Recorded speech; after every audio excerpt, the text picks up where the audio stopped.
فرمان مصطفیٰ صلی اللہ علیہ وآلہ وسلم ہے، نبی پاک علیہ الصلوۃ والسلام کی ایک خوبصورت حدیث پاک۔ اللہ کے محبوب علیہ الصلوۃ والسلام نے فرمایا، اسمع الصلاۃ اہل محبتہ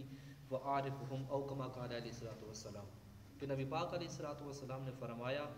میں اہل محبت کا درود پاک سنتا بھی ہوں اور محبت والوں کا جواب بھی عطا فرماتا ہوں۔ اس حدیث پاک سے ہمیں یہ علم حاصل ہوتا ہے، ہمیں یہ سبق حاصل ہوتا ہے کہ اللہ کے محبوب علیہ الصلوۃ والسلام ہمارا درود پاک سنتے بھی ہیں اور محبت والوں کا جواب بھی عطا فرماتے ہیں۔ اس لیے ہم سب کو چاہیے کہ نبی آخر الزمان صلی اللہ علیہ وآلہ وسلم پر درود پاک کی کثرت کریں۔ ہم درود پاک پڑھیں گے اللہ کے محبوب علیہ الصلوۃ والسلام پر، اور اللہ تبارک تعالیٰ ہم پر کیا انعام فرمائے گا۔ اللہ کے محبوب علیہ الصلوۃ والسلام کے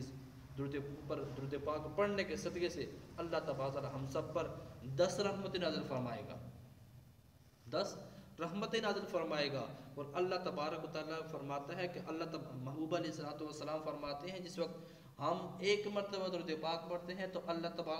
تبارک و تعالیٰ 10 رحمتیں نازل فرماتا ہے، اور جس وقت ہم 10 مرتبہ درود پاک پڑھتے ہیں اور اللہ تبارک و تعالیٰ 100 رحمتیں نازل فرماتا ہے، اور جس وقت ہم 100 مرتبہ درود پاک پڑھتے ہیں تو اللہ کے محبوب علیہ الصلوۃ والسلام فرماتے ہیں، اللہ تبارک تعالیٰ اس کی دونوں آنکھوں کے درمیان لکھ دیتا ہے کہ یہ جہنم کی آگ سے اور نفاق سے آزاد